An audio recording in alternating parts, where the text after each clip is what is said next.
Hey, it's Big Zeke here. Haven't done a YouTube video in forever, and I really don't like doing YouTube videos. But this one I had to do because this one is going to be titled How to Survive Homelessness," or "How to Survive Homeless." How it was a bit of the way. There's a lot to get to on this video. Before I became homeless, I went. I knew I was going to become homeless. Most people don't have that chance, but I went and Googled, did Google research, read like go, message boards, and also watched a lot of YouTube videos. Some of those YouTube videos are still up today, but some of them are not. So let's go through the basic things you'll definitely need to know. I needed to know these things, and let me get that light out of the way. And I was unable. No one ever taught me. You missed it. If you didn't know, the first one was you need to get to a city. You don't like if you're going to be homeless and you're going to be out in the country somewhere. That's the wrong place to be. You need to be in a city where they have social programs that will, can help you, like community kitchens. Uh, you know, what is it called? Homeless shelters and stuff like that. But the next very important rule is definitely stay away from other homeless people.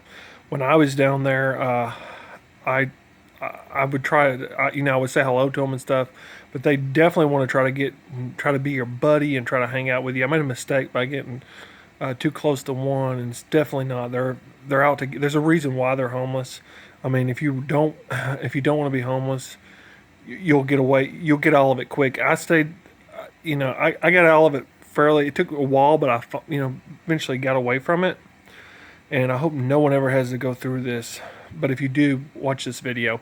The second, see, my big mistake was I had a big external 65 liter hiking bag, which was I thought I was trying to take everything with me, pack everything, which was a big mistake. Now looking back at it, I recommend just getting a regular backpack. Don't carry like those hiking backpacks. But that's what I had. The main reason is you draw a lot of attention. When I first showed up at the homeless shelter, this guy's like, "Hey, if I had some stuff, I would make sure I take care of." They're all eyeballing it. I had like a really expensive bag. It was a Gregory, and I got it at a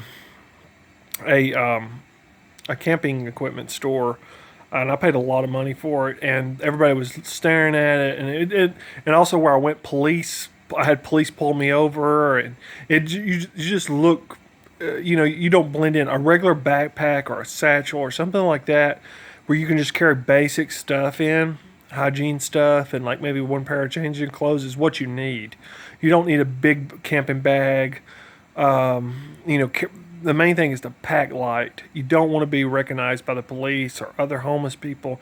By wearing a backpack in a city, you just blend in, and nobody will think anything of it. Some of the like ghetto or some of the lower income areas, stores, they won't let you come in with backpacks, but most of them, like in the nice areas, you can get away with backpacks because there's gyms and stuff, and a lot of people carry them. But yeah, definitely get to a city, find the social programs that they have for homeless people. There's all kinds of them if you're in a big city. Now, if you're way out in some shrinky dink place, you're not going to find anything like that. There's going to be all kinds of bad things that you can't get to. I had to hitchhike maybe 50 miles to get to a major city because when it happened, I was out in the middle of nowhere and I had to hitchhike 50 miles to get to a major city, and boy, were my legs tired. But yeah, I also hitchhiked a lot as well. And I didn't know anything about bus schedules. Get you a bus schedule, find transportation. Making money. Here's another great tip for you. People like some of these homeless guys, all they think about is panhandling and flying a sign. Yeah, I tried that once. Both of them, I tried panhandling, and it was very downgrading. It's something you don't want to do. I mean, I was just the way I was brought up, I guess. I felt like a beggar, and I didn't want to beg, but I did try it once. And I wouldn't highly recommend it. The flying the sign, I did it for, I was some of the homeless people at the shelter convinced me that, oh, you can make all kinds of money if you stand on there holding a sign up. So I tried it, and for about 10 minutes, I made like $15 just like that. But then all of a sudden, the police comes over and he wants to check my ID and check me for warrants and stuff like that. So it's not, it's definitely not one of the biggest things. And also panhandling, where you go up to somebody, which there's tons of these people, and I hate panhandlers.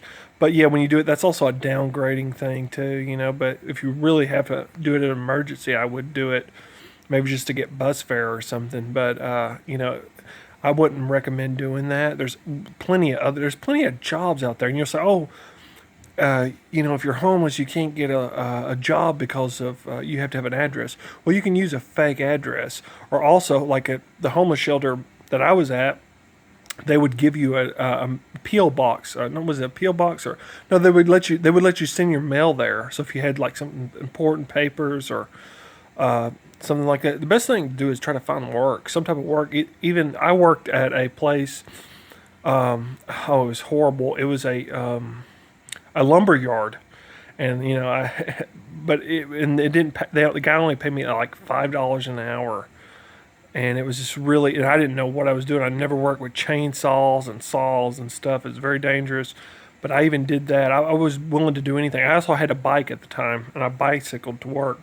But yeah, you can definitely find some type of work. Anything is better than nothing. Way to make money. You also could pick up cans, something like that. I've knew some guys that did that. I don't really know how much it pays because I never did it. But yeah, those are the best tips I can definitely give you. I'm trying to think of any more that stay away from other homeless people. I mean, oh yes, here's one. When you sleep outside, let me give you a quick story about this. Like, you know, you can sleep in the shelters, but the bad thing about sleeping in the shelters, like in, you know, like say, like in the springtime or something, you can get TB from those people. Like, you know, TB is contagious, and a lot of homeless people can get TB, and also there's no ventilation, so it's better to sleep outside. I prefer to sleep outside, but it's so dangerous. So you need to find a place where nobody comes. I actually had one the first night I was ever out there. I slept on the street. It was in this church parking lot, and this guy came up and like tried to challenge me in the middle of the night, but I stood my ground, and eventually he just left. And I was like having these thoughts like, oh my goodness, I had $20 on me. I was like, oh man, should I go try to find a hotel room or something? But where could you get a hotel room for $20? But I was just so scared. But eventually it just passed. But you know, it's really dangerous. What I'm getting at is you got to find a place where you're kind of like camouflage, and you're not out in the open. You know, you want to be close to things, but you don't want to go too far out. But it's better to find a place, you know, where you're not going to be sticking out when people are crackheads or other homeless people are going to come and try to like mess with you while you were asleep. And so that's what definitely happened to me the first night. I was so scared. I probably maybe slept 3 hours that whole night. If you can train yourself to sleep sitting up, which is very hard to do, but if you like I say, if you know it's going to happen to you, and you can train yourself sleeps sitting up. A lot of homeless people will go to parks during the day where it's safe in broad daylight and just sleep and nod off back and forth all day until it's time, and stay up at night. That's a great way to do it because you can be on a park bench and nobody's going to bother a person. Well, I guess they can bother you, like this park security and stuff, but most places don't have park security. And if you could just nod off during the day, like become nocturnal, as they say, that would definitely work for you. That's what I recommend. Or maybe go to a library and just nod off. I used to see people sleeping in there all the time. But anyway, so and there's so many social programs here in America where if you're homeless and you're in a big city, if you're homeless, if you really don't want to be homeless long, there's the ways you can get housing through socialistic programs, housing and work and all kinds of different things, not food vouchers, clothing vouchers and stuff, and you can really get off the streets pretty fast. But anyway, thanks for watching.